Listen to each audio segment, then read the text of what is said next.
Dear Lord, we're so thankful for this day and the chance to gather as a community. We ask that you bless us with the knowledge and the insight to make the decisions that make the most sense for the community. We thank you for the men and women in uniform here within our community and serving abroad, and ask that you be with them, that they may keep us safe. Thanks for all the blessings that we have, and ask that you bless us for those that we are in need of. And we say this in Christ's name. Amen. Amen. Pledge allegiance to the flag of the United States of America and to the republic for which it stands, one nation, under God, indivisible, with liberty and justice for all.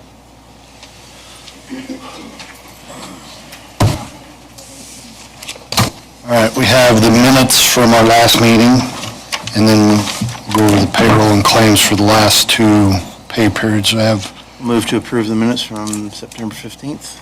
All in favor? Aye. Aye. We had two payrolls, payroll 19 of $291,469.09, and payroll 20 of $300,203.93. We had claim 212 of $614,406.45, and claim 23 of $1,868,250.89. I'll move to approve the financials as written. Seconded. All in favor? Aye. 2-0. Sheriff.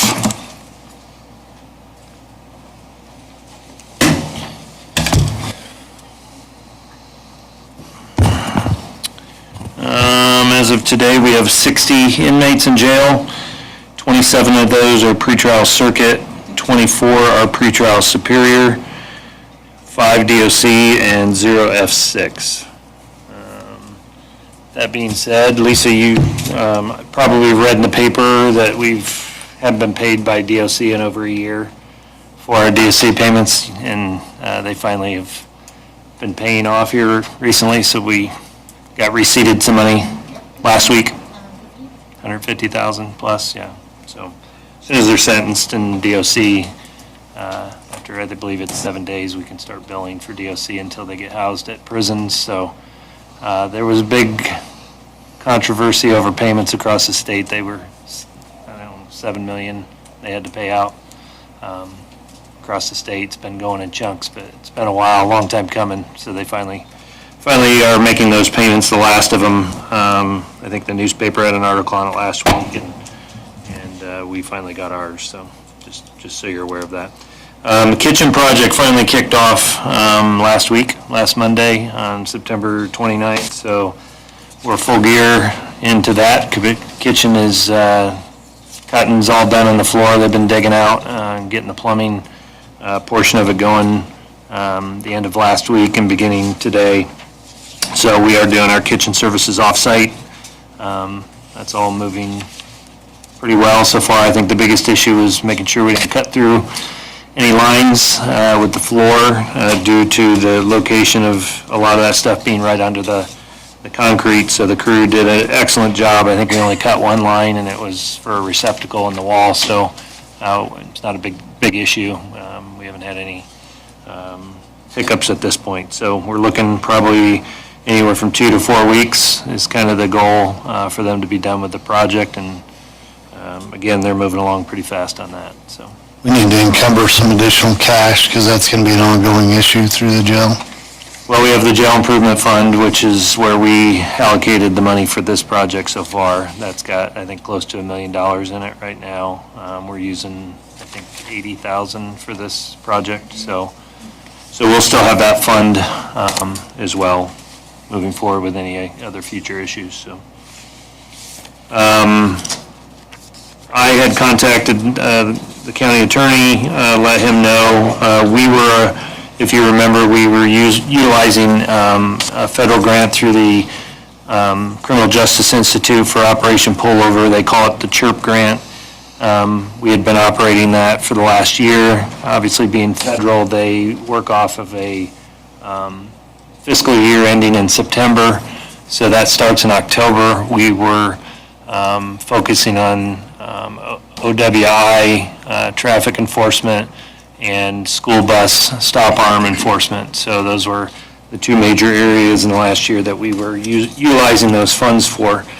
Those funds are 100% reimbursable to our agency. They pay out double time to our officers for those activities. So if you remember last year, we created an ordinance for that to reflect paying them double time where our county ordinance only pays time and a half. So I reached out to Ted and asked him if he would renew that ordinance, because when we did that, it was only good for the cycle of that grant ending in September, or the end of last month. So we were awarded another $40,000 to put towards those traffic enforcements. So I'm looking for that to be renewed for the next year. The one plus is we agreed with the auditor's office to only pay out quarterly. So the payment for the new fiscal year wouldn't happen until January-ish.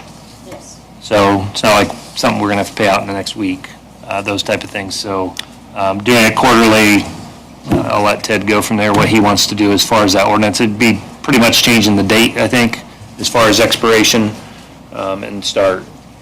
Nothing else has changed in that, so. I don't know how the auditor is handling quarterly payments for overtime. Obviously, the auditor would comply with all the rules and regulations of the Fair Labor Standards Act on the payment of that, and we can discuss that off the record. But that was just the first point I wanted to make. Resolution 2024-07 was passed and recorded that provided that the Sheriff's Department, for certain issues, i.e. the CHIRP grant, sheriff employees would be paid double time subject to approval and payment of grant monies from the federal government, as the sheriff said. That ordinance had a stop date of September 30, 2025 for the policy of double pay for overtime to sheriff's officers. We can handle it two ways.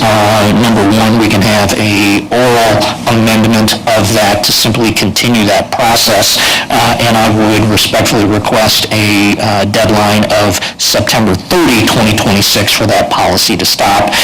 The alternative would be we would pass a new ordinance updating that for the new period of October 1, 2025 through September 30th, 2026. And with the timing, we could pass that next month because there wouldn't be, or at the next meeting, because there wouldn't be any intervening overtime that would have to be paid. So I would leave that to the discretion of the commissioners. Yeah, I would think a verbal amendment is just what we need. That's probably the most efficient. Yeah, that's the most efficient. The only question would be whether or not ESPO or somebody else would want a modification, because it is a modification of the handbook. Yeah. So, Did you reflect that in the handbook, or was it just through the? no, that was not going to be a change in the handbook. We specifically did not do that because it was only for a short period of time on one particular area, so we passed it as a separate ordinance or resolution. And I apologize, I may have said ordinance earlier. It's Resolution 2024-07.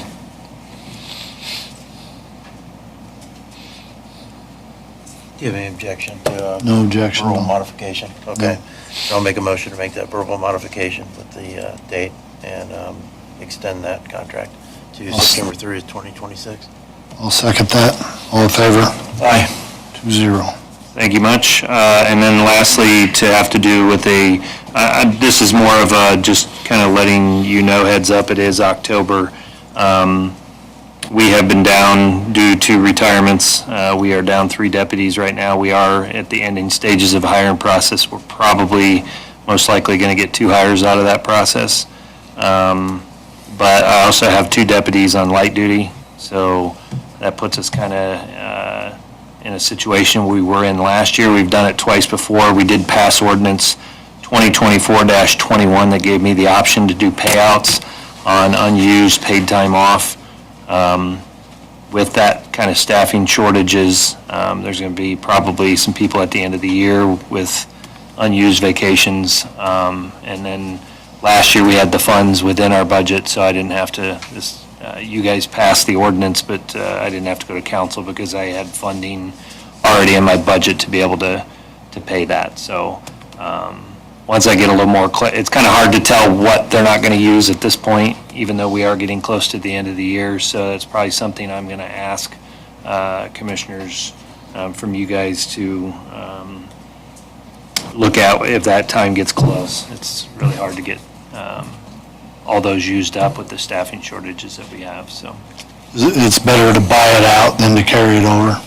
I think it creates, just in my experience, it creates more issues. I mean, they get, we're allowed plenty of days off in a year, and then when you compound those into unused days and Vacation liability becomes a scheduling nightmare. yeah, then it becomes a scheduling nightmare. So it's easier to pay out for those than to compound them and even more days off that you can't or have a hard time covering, so. So you'll come back to us with a... Yeah, I'll come back to you. I'm just giving you a heads up now that that's something we're probably going to fall into again this year when it comes to being able to use those. That's all I got, unless anybody's got any questions. No, thank you. Have any? Thank you. Okay, thank you. I'll keep you up to date on the kitchen. Mr. Witt?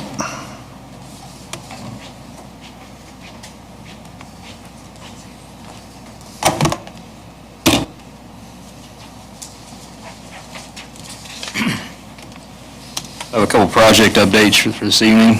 The Hoosier Highway project, we held the pre-final meeting last week, and the punch list came back. They've started on those items. Once the punch list is complete, the only thing that should be holding us past this winter will be the notice of termination for erosion control, and that will probably drag us into spring, early summer, and then we'll be able to finish closing out that project. But all other major work is complete outside of that punch list. We're going to mow the ditches, reseed, and then wait till spring before to do the notice of termination. Yes, sir. The County Home Road project, I drove it this afternoon. They are just about complete with that. Brooks is working with one of their subs to get back in there and finish the painting. There is temporary white striping out there on the outside along with temporary stop bars. The grooving machine that puts the grooves in the asphalt so they can put the thermoplastic in broke, and so they're trying to get them mowed back in to finish that up. They were in process when it happened. For the most part, the yellow center lines are in, and they don't look too bad. Yep, looks good. And then Bridge 106, there is a change order out there. I will get that approved tomorrow. Review seems to have been finished. So once I have that signed off, I will get that back in the consultant's court. And then they are planning on having the final contract docs in November 1st so they can start to close out the process, and we can take that over. At this time, we continue patching. We're on the north side of the county now patching with that crew, getting things ready for winter and preparing so we can start working on Meridian Road for the conversion. There's actually going to be some guys up there. You will see them between 1,000 and 1,100. We've got to finish replacing a legal tile for Jared. So that'll be the start of it. And then next week or so, as crops come off, we will have it staked, and then you will see our crews get a little bit more involved with cutting grades for drainage and moving in toward the roadway. I'd like to see where that corner ends up on, 900? I believe so, yes. There's a corner that's offset out of the middle of the road, so that road needs to shift one way or the other, but it should give us enough access after that. It'd be neat to see who's going to survey that. It'll be the county, yeah, it'll be Jared. Once you get that, I'd like to see where that corner ends up at, so we know what we got to move. We've completed collecting all our pager data for the fall, and we're using that to work on our plan for next year. Currently, I've identified about 52 miles of chip and seal for next year. So counting it along with, the road conversion, that puts us at about 64, and we try to stay around 70. The pager data, I used it from since 2019 to determine where we've touched last and what hasn't been touched since 19. Also this week, you'll notice, I'm going to skip ahead here a minute, we're working with New Era Railroad. They're crossing on Meridian Road today and tomorrow. Weather depending, they'll be done tomorrow or early Wednesday morning, and then they will move over to 200 South to fix that crossing. They have a couple rail breaks, so they're actually putting in brand-new rails and ties. The crossing surfaces this time around will be the rubber up against the rail and then asphalt. So it should give us a little bit more give. They don't have a lot of traffic on it. It's a 5-mile-an-hour track, so we should see hopefully a little bit more life out of it. They will. They're responsible for it. That's in process.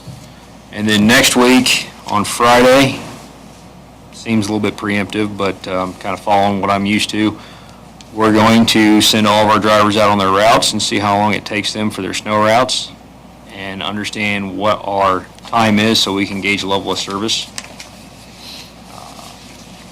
The last set of snow routes they had, some of them took about 10 hours, and we're going to try to shoot to get everyone to do a route in 6 hours. In the event we have a bad enough storm, we can try to make 2 rounds in a 12-hour time period.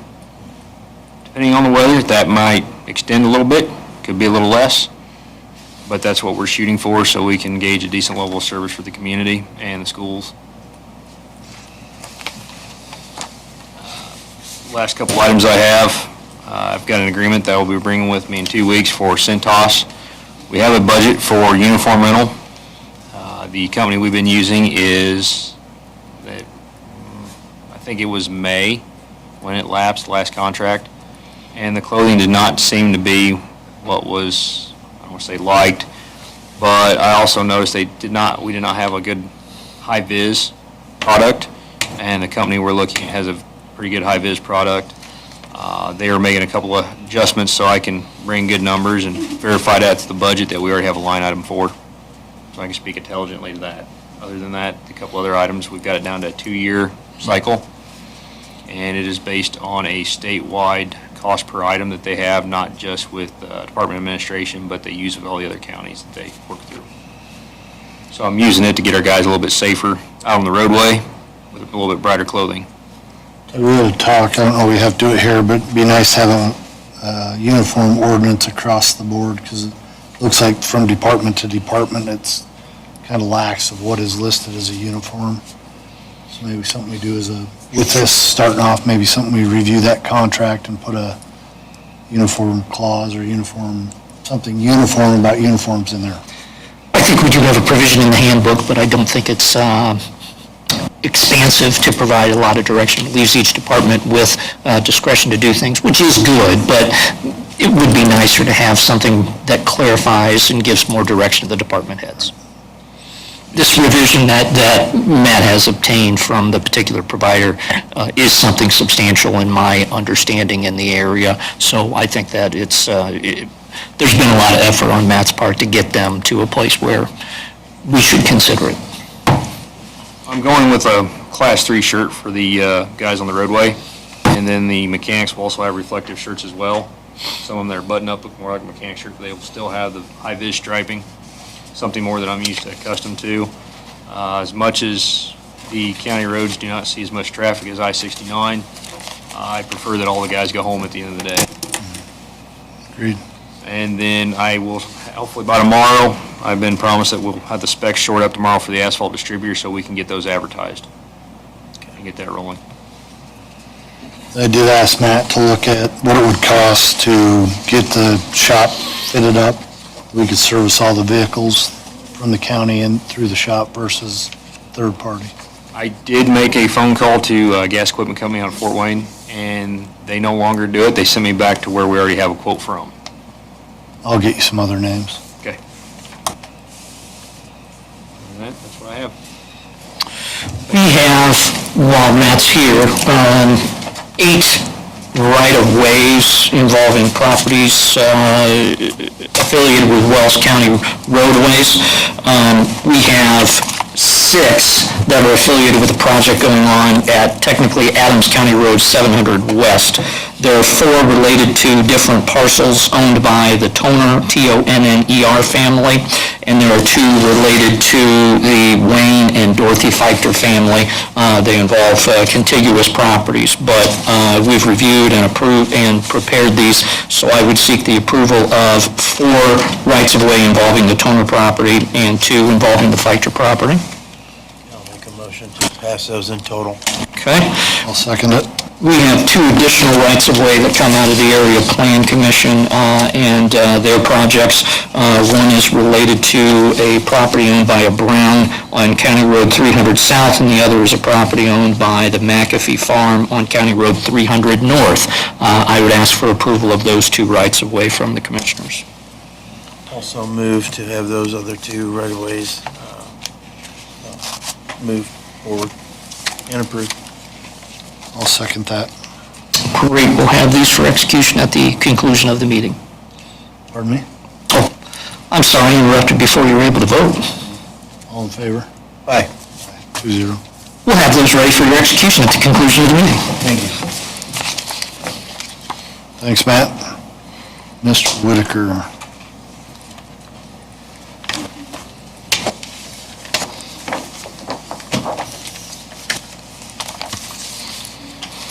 All right, first up, I've got two utility permits. First one being with Frontier, underground fiber on County Road 900 North between State Road 1 and 300 East. The second being Citizens Telephone, also underground fiber on 1000 South between 600 West and 700 West. I've reviewed these and recommending both for approval. Are these the documents that I have in front of me? I think I have two other permits. You have one there for Frontier and You have Citizens? them? No, I don't have those for Frontier or Citizens. Those are, those would have been part of the packet that the engineer would have brought with him. I don't know that I have those. You have dates on them? I have one that's dated September 9th, 2025, for 1000 South between 700 West and 600 West, and that is for Citizens Telephone. Yes. Okay, That's it. so we have that one. I've got one that's blank. So I sent you a revised one. You had noticed that there was something missing. So, Here, sorry. That's in my packet.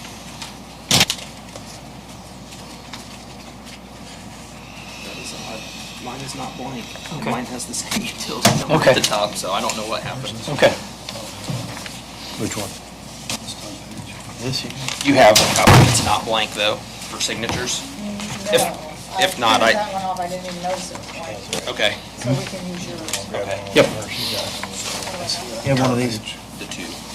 Well, I've got the one, that one I don't need. Okay, so the other one is for work for fiber along County Road 900 North, and that has been issued dated 9/4/2025 or applied for by Frontier, is that correct? Yep. Okay. And you've approved these? Yes. Okay, so we would seek approval of these two utility permits. Thank you, Nate. Make a motion to approve the Frontier and the Citizens fiber installations. I'll second that. All in favor? Aye. Aye, 2-0.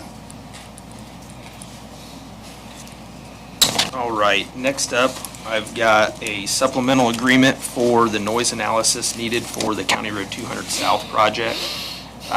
We had discussed this briefly last year, and at the time that we were drawing near to having an agreement to bring before the board, that company, for whatever reason, could no longer do the noise analysis, so they were back to the drawing board. And we finally have that buttoned up and ready to go. I am recommending that for approval as well. So who's going to do it now?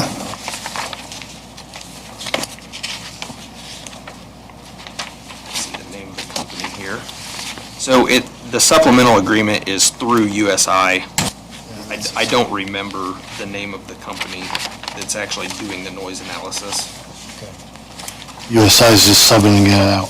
Yes. Correct.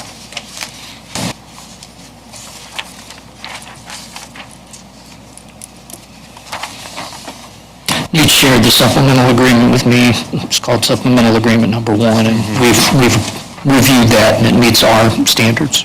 Okay, I'll make a motion to pass supplemental agreement number 1 with USI Consultants.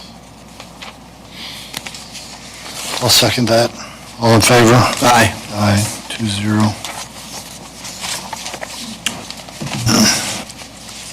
All right, next up is an LPA consultant contract.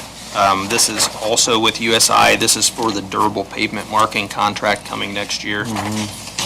This is for construction inspection with USI.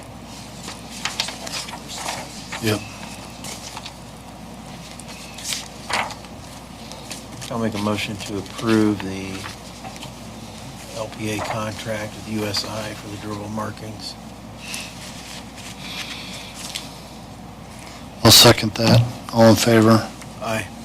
2-0. Also tied to the durable marking contract, I had provided Lisa with a cover sheet to the plans that requires commissioner signatures. So she should have that up there.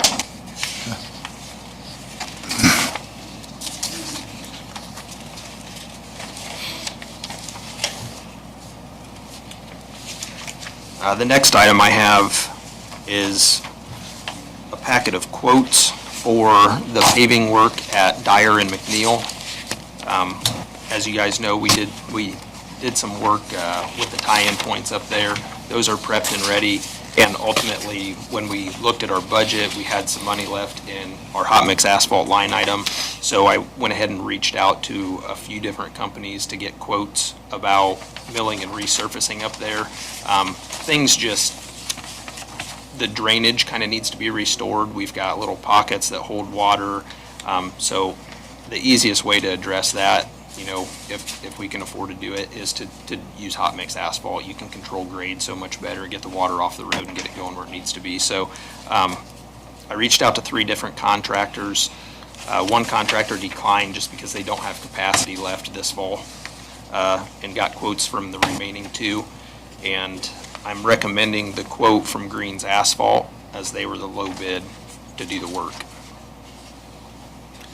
And that'll be done before when? I mean, kind of getting to the end of paving season. Yeah, he said that he had capacity to do it yet this fall, so.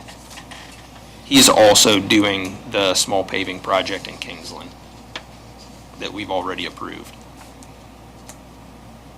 So I would say Kingsland would be first, and then this would be next. I'm a little confused, Nate. You know, I'm sure it's just a... Oh, okay, I can Yeah. explain that. Yeah, So please do. when the other contractor quoted that, Yeah. they also supplied an invoice for a prior project on the same email. So I tried, their quote was in email form, and that attachment that you have on top Okay. is an invoice from another job that they did for us.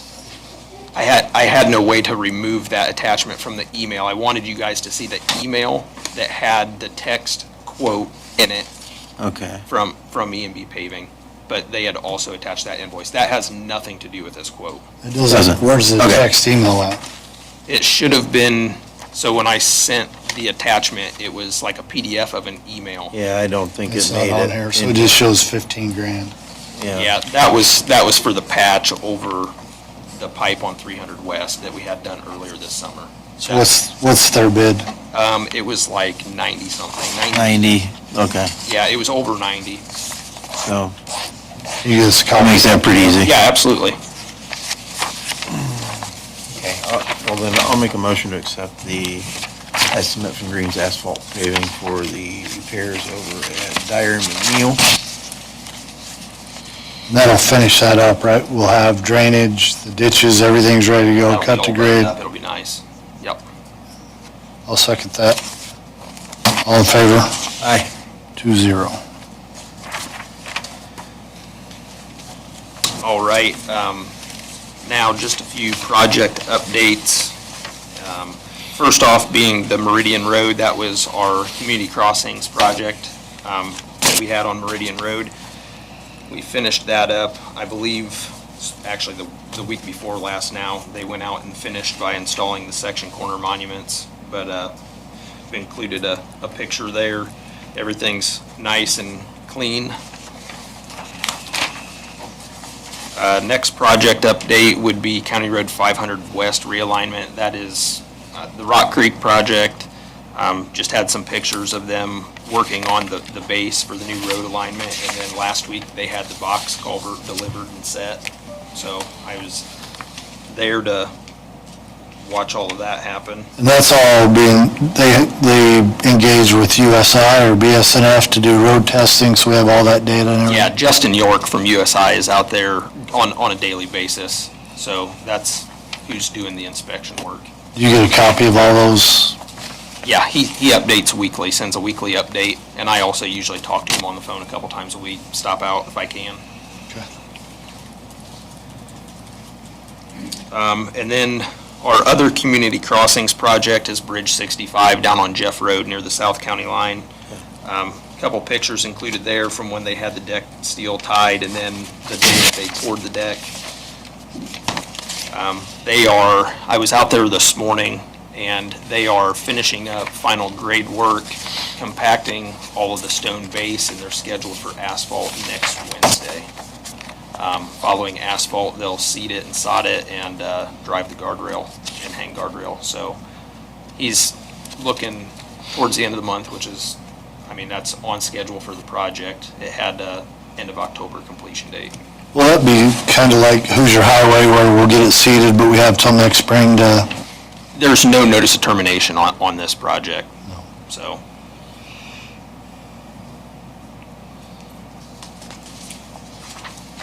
And that's all I have. Thanks, sir. Thanks.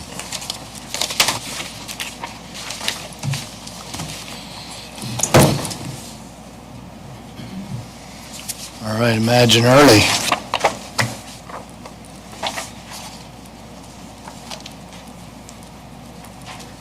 Good evening. How are you? I've got a wonderful, my vice president of my board, Jessica, is going to be handing out a few things for you guys. She's excellent moral support as well.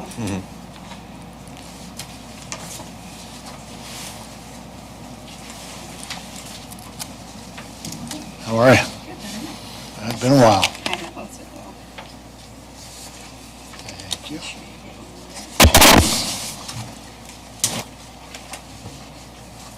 Thank you.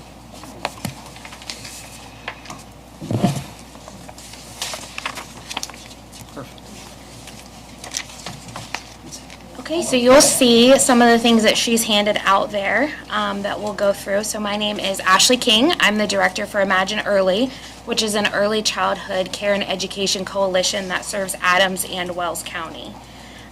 What you will find in front of you, probably the one with a large logo on it, is our year-end review. So the last time I was here was just a little over a year ago.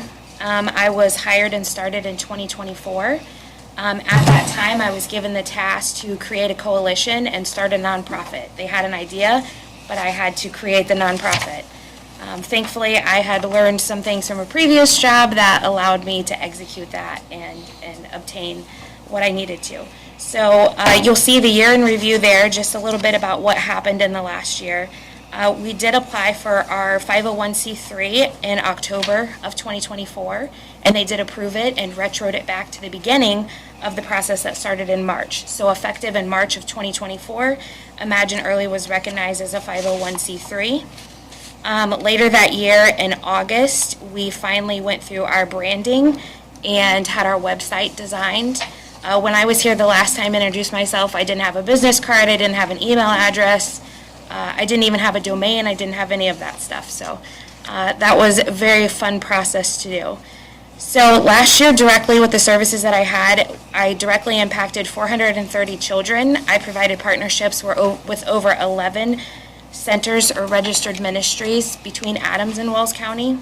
I attended 3 different events, and I was able to obtain funding from the Wells County Community Foundation and also AWS Foundation of Fort Wayne to do a training and implement calming corners, putting in preschool classrooms and in child care centers to have a space for children to learn and execute emotional and social behavior regulation.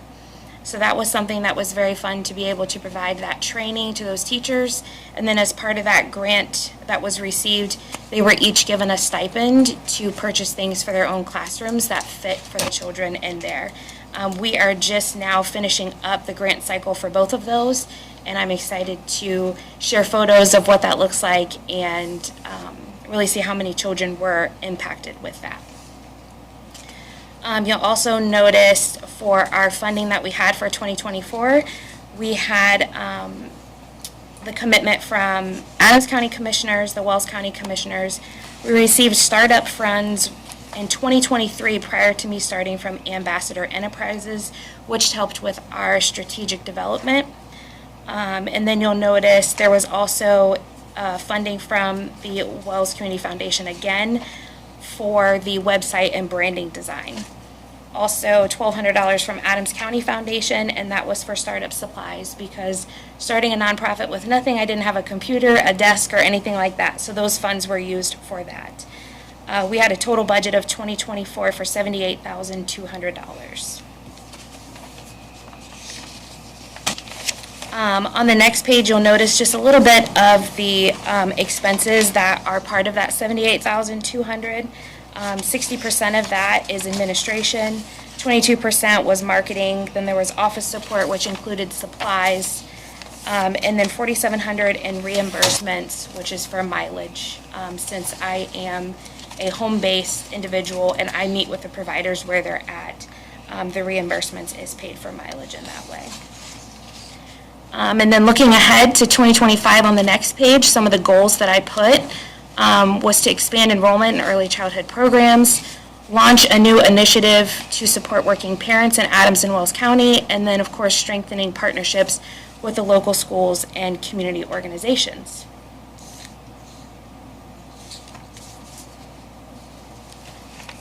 So that is just something that I wanted to provide just to show the year in review of 2024. Now, of course, we're coming to the end of 2025. So I will have another year-end review as for 2025 as well.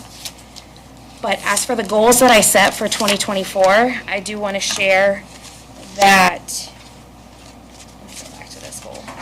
So the one goal to expand enrollment in early childhood programs, last year I was able to partner with the YMCA, which is an early learning center. It is the only center that is located in Wells County.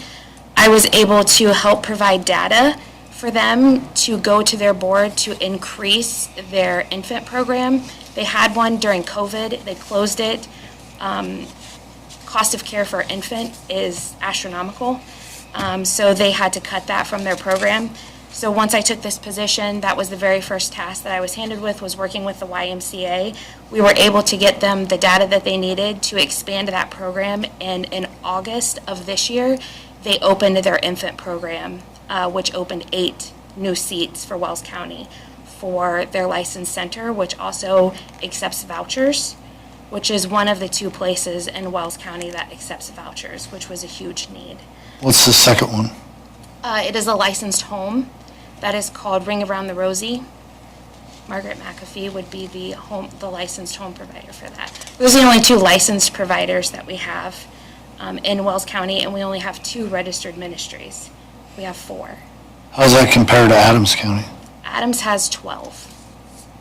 A lot of theirs are registered ministry. They do have 1 licensed center, which is Kinderhaus, which is located within Swiss Village. They have their own child care and preschool program there. So sorry to interrupt, but of that 430, how many are Wells versus Adams County? Not that there's a comparison, but maybe we need to step up how many we have in the support to get more.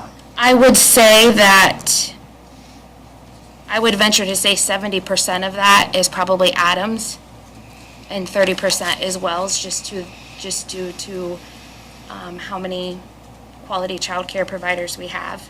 We did have 5 quality child care providers in Wells County. We had 1 close this year. Have you met Jessica Best, the EDC director? Mm-hmm. And let's get that group together with you and see what we can do, because it's limiting the the ability of people to come here for work or whatever it may be, because we don't have childcare, so we need to. Correct. Ramp Which is, this you'll up. see one of the other brochure, the little brochure that was handed out, that's something that I created to give to employers. Now, while my nonprofit focuses on quality, affordable, accessible childcare, you'll see listed there, the only ones that are listed are those that are either licensed or registered. Not saying that anyone that provides care in-home is not quality care, it's just not regulated care. So it's not information that you can pull data from and things like that, it's just not regulated. So yes, my goal is to obviously work with the providers that we have in our homes. I have a project already. I'm speaking for Jessica at an event the end of this month. And then I have another proposition for her to work with a way to individuals that are already providing care in their home to provide grant opportunities for them to become licensed, to become quality care, and creating like some type of health and safety checklist that they would need to go through all of these steps to be able to get funding to, maybe what's inhibiting them from having childcare is a fence. That's the common thing that I hear a lot of. I had an individual who was interested here in Wells County to open a licensed home, and the neighborhood that she moved into had provisions where she had to have an iron fence or a nice picketed fence, and it was going to be $11,000. And as an in-home provider, watching small children, already trying to help people with the cost of care, she did not have the funding for that. So I do have a project that I'd like to work on to be able to provide, if you meet this criteria, you would qualify for that grant. In return, you would have to, make sure that you kept up on your licensing and went through all the steps to become licensed. But that money could be used for things like that, to get a fence as part of the licensing process. That's one of the biggest drawbacks that I've heard for licensed home providers is really a fence, which is kind of interesting. You wouldn't think that that would really inhibit someone, but usually you'd think square footage or something like that for the house, but a lot of the times it's making sure that they have enough play space outside with a fence. I would love to help on that somehow. Yeah, I would love to see that come to light. So next, we'll move to the next, which is the a funding request summary. I'm not sure if you are aware of the funding and cuts to the child care in the state of Indiana. Currently, right now, there's over 25,000 children that are on a wait list to receive a voucher. Legislators have discussed how they're going to stop and not allow any new vouchers for the next 12 months, which I think is going to be a huge drawback to economic development. I feel that people will not be going to work. People will have to quit their jobs. They'll have to stay home with their children. Wells County is unique in the situation. We have 4 quality childcare providers. 2 of them accept vouchers. So we are utilizing roughly 40 vouchers in the county, in Wells County, and most of them are within the school systems for the On My Way Pre-K programs. A very small amount are either at the YMCA, and then there's a few within the licensed home. So with those cuts, I feel like the need for myself increases. They have also cut the child care resource and referral positions, which are individuals, a lot like myself, who work with child care providers, making sure that they're up to date on documentation, that their paths to quality, that they're meeting all the requirements for their paths to quality, they're providing things like that.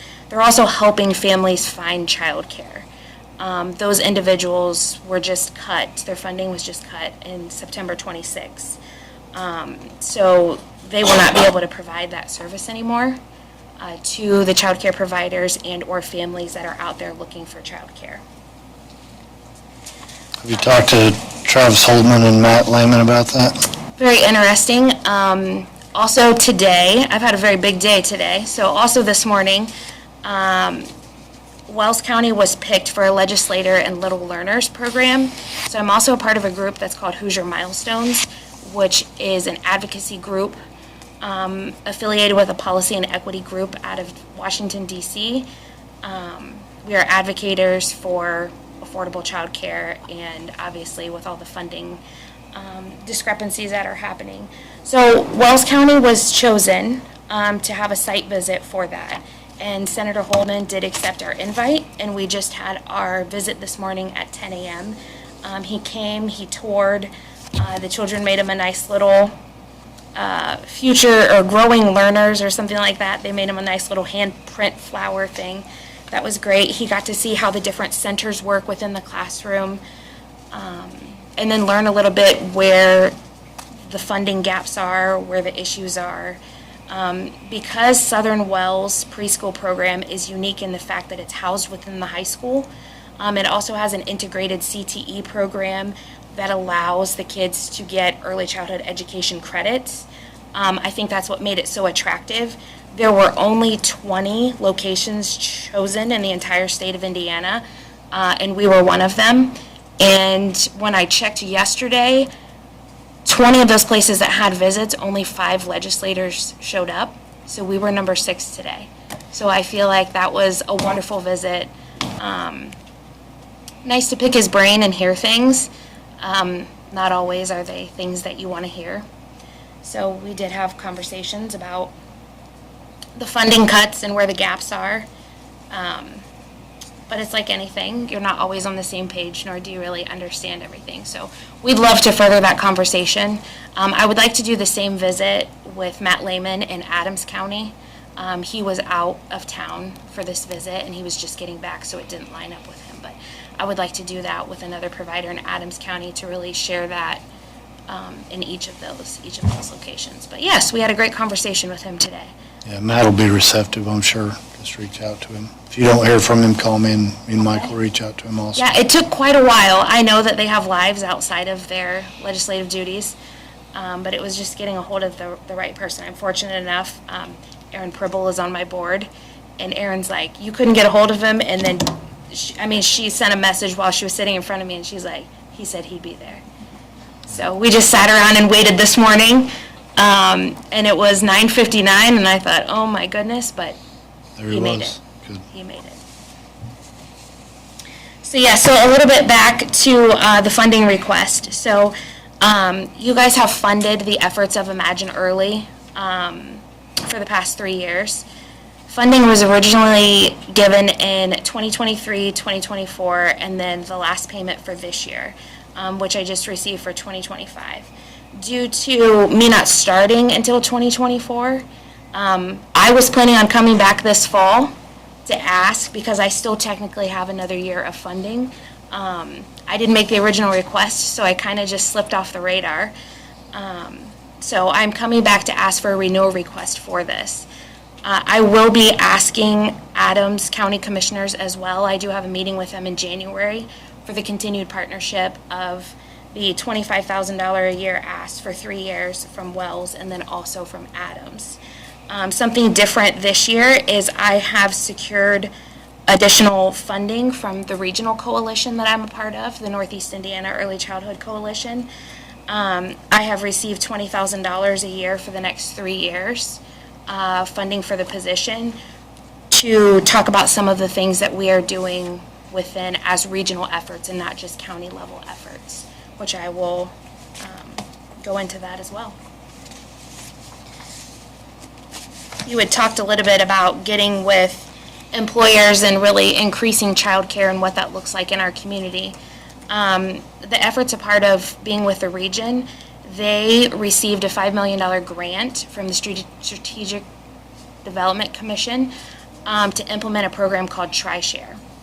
We do have 2 employers in Adams County right now. We do not have any employers in Wells County. If you would like to help me reach out to those Wells County employers, I would greatly appreciate that.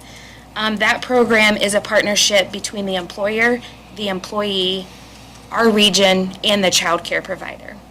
So I will give you Adams Memorial Health, for example, is an employer within my region. Adams Memorial Health pledged $80,000 for 1 year for child care for their employees. The child care stipend that is given to these families are for families who are above the poverty level. So these are for individuals who are up to 400% of the poverty level.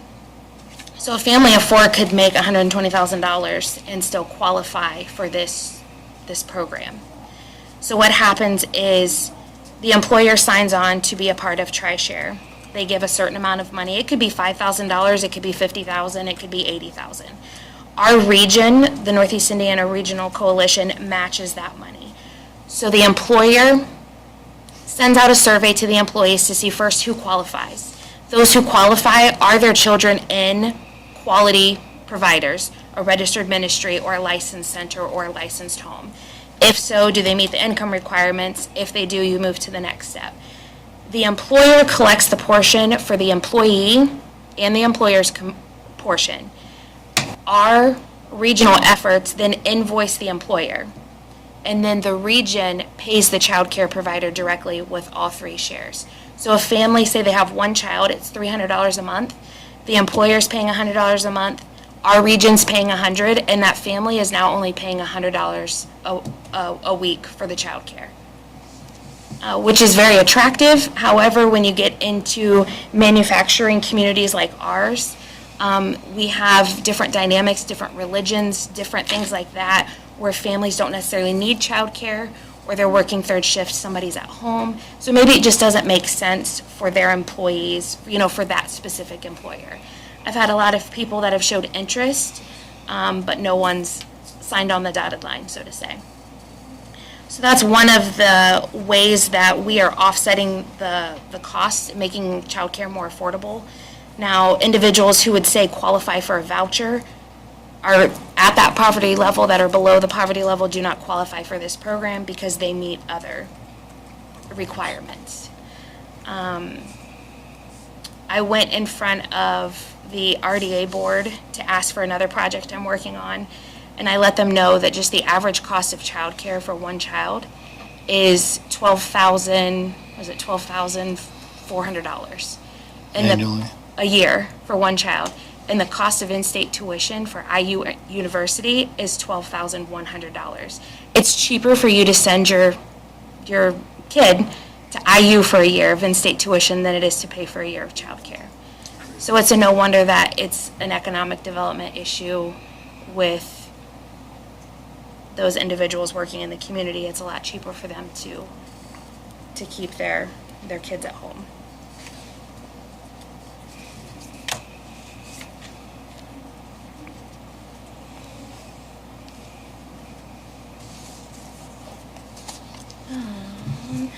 And then the other project that I'm working on, things that I'm working on clear into 2027. I have things set up already. I know that you guys have met with Trent from Gorman Development. They're building the senior center out by the YMCA.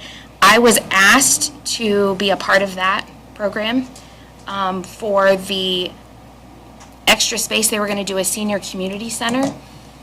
They've decided to turn that into a child care program instead. So that's why I went in front of the RDA board. We did an ask of $400,000 to basically furnish the child care program. It will house 16 infants specifically. So that will increase the seats in Wells County by another 16. And it is an extended license of the YMCA. So they will be they have On My Way Pre-K, they have CCDF, so they will accept vouchers, and they are Paths to Quality Level 3. What's the timing on that? That's set to be done by March of '27. So things are supposed to be finalized by December of this, or they were talking about tax abatements or tax credits or something of that nature. It's a little over my head. I just get into the child care aspect of that.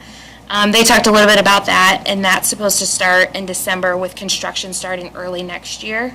And I think probably depending on how the weather and those things go. But it will be a 1,800 square foot child care facility for the YMCA specifically. For that ask that we did, of course, we had to have matching funds when you go and ask that. Gorman is providing a 15-year lease at no cost to the YMCA for this child care program. So they have matched my ask, and their matching $400,000 is what's going to pay for that lease for the next 15 years.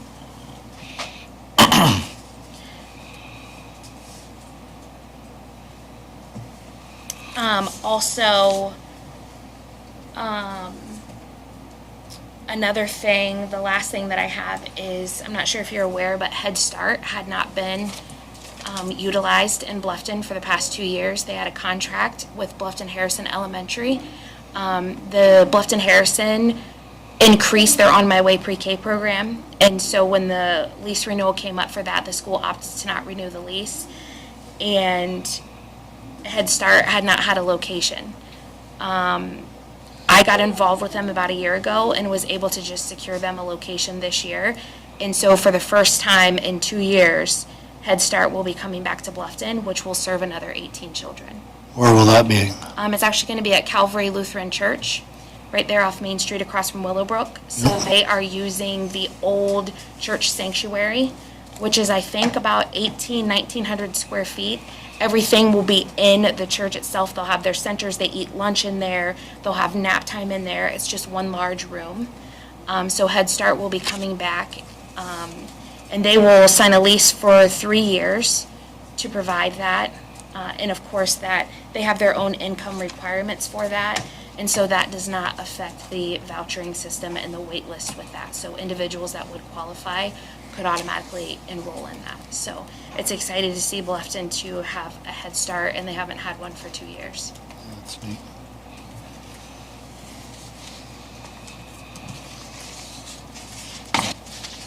I know that was a lot. When you don't come for a while, it's kind of hard to, I'd love to come more often if you'd. You're like me to welcome, come yeah. more often. Give not it Lisa, a get on the schedule. Yeah.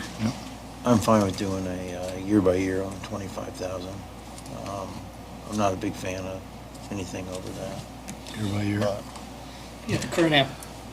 Current application agreement for services allows the applicant to fill in the times and dates. The application presented is for a 3-year period, so we can modify that if that's what you would approve, Yeah, as opposed to a 3-year commitment. I'll make a motion for 1 year of 25,000, and then that way she can come back and tell us what else she's been doing and. we can Yearly do reviews, more. basically. If you keep yearly Sounds reviews up, good. then we look at it.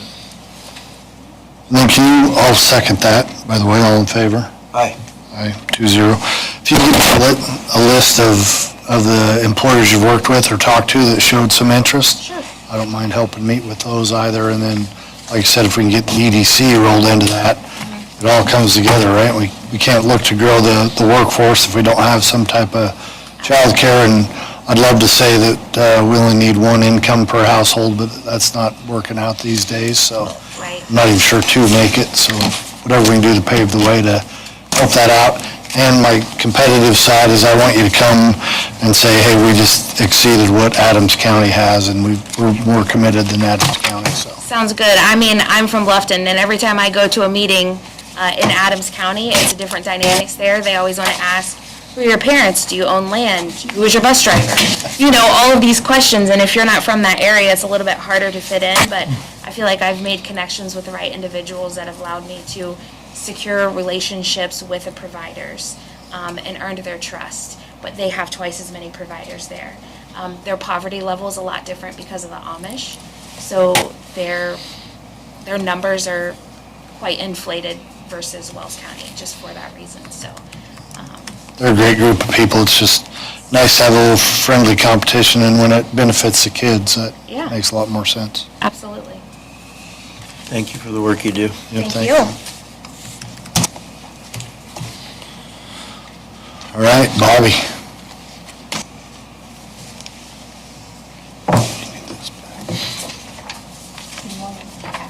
I'm used to mornings. Whatever it is. Whatever it is. Well, hello. Okay, I'm here just to kind of let you know where the ADA funds are going to go here in the next year coming up. But what it's turning out to be is like, this year we have our ADA funds tied up with the restroom up on the 3rd floor, but it's more than what these funds will pay for. So next year's funds would offset that too, so we wouldn't have a whole lot to come up with for our, out of our courthouse maintenance budget to finish off the project. So my plan is to use, supposed to start the project in December 8th. I've checked with courts, the girls, the secretaries, and they are his helpers, and they have looked it up, and they're not really, the judge will be gone a lot in December, so that just looked like it was a good time frame to fit that into. So they're telling me it's going to take like 3 weeks to do. With Christmas in there, it may push it back a week. So they're hoping to have it completed like by January-ish, if possible. That tends to be when things pick up busy again in the courtroom. So that's what they are going to work with the courts on their schedule at the final parts of this to get this finished up. So that's kind of where I'm looking at the ADA money for one more year is to finish this project up. Half would be, out of by December the 2025, and then when they finish the project in January, the other part would be there, and then, of course, what we have to put forth on the commissioner's budget to finish that project out. I think it's going to be a really good thing to do for up there, and it's going to help a lot of issues, so, with that, so. Do we have any other glaring ADA issues in the? Have not. I had a call or a text from somebody down in southern Indiana yesterday that was looking for answers, and she was like me, we did not know the answers, but there's a hotline for ADA appliance stuff. When she called it, it said it had been shut down right now temporarily for the shutdown, and so she wasn't able to get answers, and I wasn't able to help her, so she was going to go to that one and see until she could get an answer for what she needed. But that's the only issues that's really hitting a little bit right now with the ADA.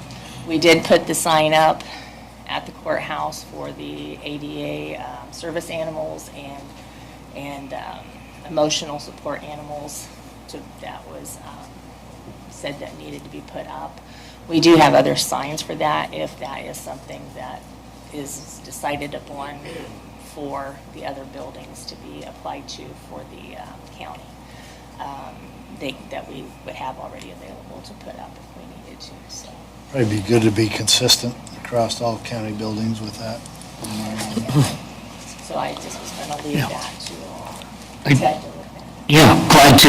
I might also suggest you contact the Indiana Association of Counties. They probably have some guidance on ADA programs and things like that with the county association as well. Yep, because you probably contacted the federal ADA coordinator. You might want to reach out to the association, the county association, excuse me.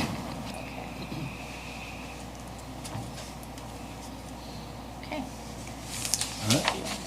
Thanks, Bobby.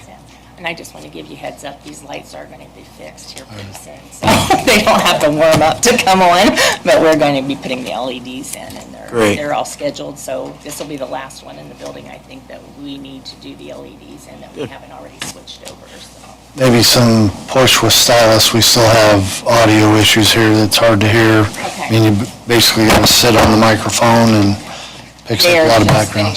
Finishing up cameras in the halls. The security cameras are being finished up. They were here yesterday and today. We got some so. camera questions here too, so. Okay, so that's what the hallway ones are being installed now, so. And you'll be able to monitor those from the courthouse? They'll be monitored through security. Great. There'll be another, I assume there'll be another screen put up for just the annex building, so, because we have outside cameras, inside cameras, and that will be all installed by then, so. And then just follow up, the door works now, the alarms, correct? Alarm works. And then the other keyless works? Yes. Okay. Yes. Yeah, we actually had them here yesterday checking out an alarm that wouldn't clear, but they've got it fixed up now, so we should be good. So, Thank you. you're welcome. Commissioner, you're up. All right. So I was tasked with putting together the opioid advisory committee, and right now I've got 6 out of the 7 positions committed to, and I'd like to get those confirmed today if we could. First off would be Andy Yergler, then Officer Quentin Greer, Wells County Sheriff's Department, Madison Hake, acting as a proxy for the prosecutor Colin Andrews from Community Corrections. then myself, then Steve Pastore, the Assistant Chief from Probation, and then Dr. Bart Hott to represent the community. So I'm still waiting on a call back from the 7th, but I would like to make a motion to have those 6 at least confirmed and allowed to serve on that board at our pleasure. All right, I'll make the motion to accept those that are listed and then leave it open for the 7th one coming from the county council when it's filled. Okay, then I'll second. All in favor? Aye. 2-0. And then also another matter of business, we have the, and this may not be the correct name for this board, but the Park Center Board, mental health that we're involved in over there. We had appointed Taylor Vanover as our representative from the commissioners, but he's going to need to step down. He wanted to put in his resignation today. And then I went ahead and I called Dr. Barthott back, and he said he'd be happy to also serve on that if he could. So if we would be interested in him serving on that committee, then we could appoint him in Taylor's stead. Is that a 1 year for I think it's 3. 3? So he's willing to serve the remainder of Taylor's? Yes. I'll make that motion to put Bart Hott on the Parkview? Park Center. Park Center Board. I'll second. All in favor? Aye. 2-0. And that should So be it for me on that. So who will head the opioid? Right, yeah, good question. So right now, I think Steve Pastore would be the best pick right now to kind of lead that up tentatively until they get together and have their first meeting and decide on frequency, and then also how they want that leadership to sort of flow. So I was thinking of contacting him, giving him this list, and then allow him to come back at our next commissioners meeting and tell us what his thoughts are on how that should go and see if we approve it. Because we have all those people, all those groups we interviewed, the funds sitting there, so it'd be nice to get them executed and distributed. Absolutely. So, and I should have that other name here, I would say, by tomorrow or this week, and then I can announce that in our upcoming meeting. Okay, thanks. Thank you. We're going to talk about animal shelter funding, but Blake wanted to be here, but I think there are some people in the audience that wanted to talk about that or present, did you say? Anybody want to talk about animal shelter while we're here? No? No? Okay. So I did have a meeting with the mayor on Friday to just clarify where we're at. The proposal is out there. What I had put to the mayor is, we're not asking to defund the animal shelter, we're just asking to get the value out of what we fund to the animal shelter. So we had some ideas that I'll wait and we'll present when Commissioner Gerber's here so we can talk about it. But the gist of it is we're gonna meet, and as long as we have a say on what happens with the animal shelter and some guiding authority there, we'll fund it just as we have in the past. I did ask Ted to look at the ordinance and interlocal to make sure that we have the rules and regulations around that, to make sure it functions as we need. But we'll give an update to that next week, or next meeting. Is that fair? Yes. All right. Other business? You have the 2026 meeting dates in front of you. They are on your meetings are on the first and third Monday of each month, except for if there's a holiday or something on that Monday, and then they move to Tuesday. So this follows the same guidelines. I'd like to make a motion to approve this scheduled meeting dates. I'll second that. All in favor? Aye. 2-0.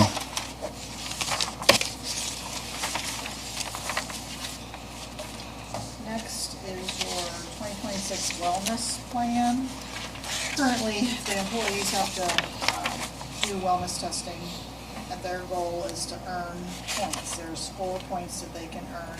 If they earn all 4 of those points, their health premium does not increase. If they don't earn one of the points, like for body mass, blood pressure, cholesterol, glucose, they pay $13 a month in addition to their $52 premium. and it goes up as their, like the family pays $32 a month extra if they only have 3 points.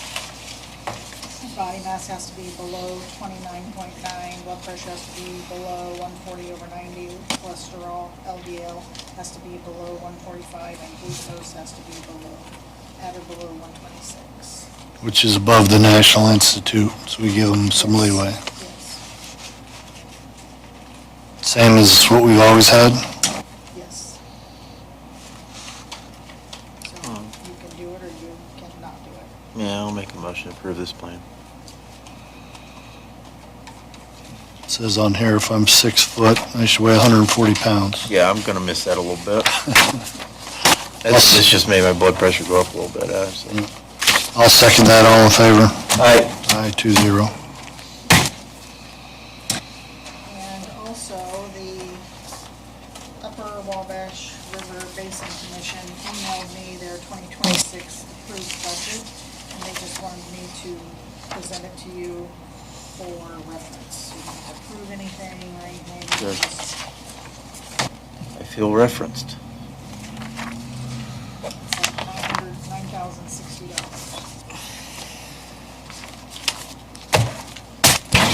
That's all I have. Anything from the audience? Go ahead, Please.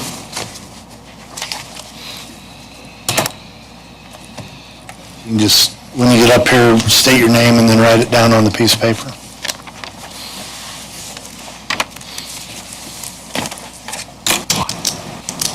Thank you. Thank you. So my name is Jenny Broderick. I'm the Clinical Programs Manager for the Park Center offices in Wells, Adams, and Huntington counties. I also sit on the Wells County Drug Task Force. First of all, could I potentially have the names repeated for the opioid advisory? Absolutely. I had your name on there for a call back, actually. Oh, I have written down Andy Yergler, Clinton Greer, Madison Hake, Commissioner Vanover, Steve Pastore, and Dr. Bart Hott. Commissioner, I have not returned your call. My apologies. I just called today, so don't sweat it. All right. Okay, but what I had was your office number, and I had left you a message with Mercedes over there, so Okay. she said she'd be getting back with you. All right. I was out of the office for part of the afternoon That's today. no problem. I tell you what, before the end of this meeting, let me give you my information, Okay. and we'll That talk. works. Okay? Thanks. Thank you. So I was so glad to see this was on the agenda for this evening. I had not had a chance to check the open records and open meeting records. So the thing I was going to ask is if potentially there could be a treatment provider on the committee, so thank you very much. I also just wanted to just pass along, or just request that the committee comes up with a standardized application process that makes the job easier for the committee as well as for yourselves in regards to the approval process. Yeah, name is Ben Renkenberger, Executive Director and CEO of United Way of Wells County. Met a couple times ago, but yeah, what I've prepared for you is a rough first draft of what it could look like with the committee's approval, of course, for the initial application for funding. And that's the very first page, and then what you have after that is some supplemental paperwork of how our United Way, and that's strictly a printout of what you would see online with JotForm, making it fully electronic, so there's no paperwork getting lost, always backed up, those kinds of things, making it very efficient, very effective that way. And so that's what's in the folder there, is just 3 copies. I can always, of course, provide electronic versions of all that as well, but again, as we kind of discussed the last go-around, that when it is, something that's been tried and tested, it's going to be something that'll make everybody's lives a whole lot easier, continuing to be compliant with the regulations set before us with this private funding that's going with public management, as well as, again, the follow-ups. The last of the third of the paper-clipped bound is the quarterly report, which is obviously far more simple than the initial application that, at least for our United Ways. I recommend maybe at least between the very top copy and the second, which is our application, something maybe in between those would probably be appropriate, because it is only a one-time, one-hit type of number. When they would be approved for that, each one would be its own individual request, right? And so maybe somewhere in between the two of the first two of those files presented, and then again, that last being that quarterly report that, this is, I know I talked to you about the potential of that being something that we wouldn't just be one and done, but okay, thanks, see you later, but instead a quarterly report, a check-in, whether it goes to the committee, goes to somebody like us, or whoever the fiscal agent ends up being, whether it stays in the hands of the county and they write the checks and do all that, or whomever. That'd be a great way to not just, like I said, stay in contact, but also to hold things accountable and transparent as we go. Well, you had reached out to us and hooked us up with Huntington County and some others, and it was trying to get the board formed so that everybody had started at the same place instead of us getting halfway down the track and then turning back around, handing it over. So thank you very much for this, and I think it'll work out quick. Of course. I think the idea was just to give you an example of what something could look like. Exactly. To be able to share, so. And something that's proven. This already works, so. For decades, yes, sir. So, thank you. Thanks for One coming. last thing, so we might be able to just make this a little easier. I just texted Council President Seth Wicker and asked him if he would have any problem with Jenny being their choice for the committee, and he said absolutely would be fine with that. So I'd like to modify the motion, if we could. I think it was your motion to approve that list.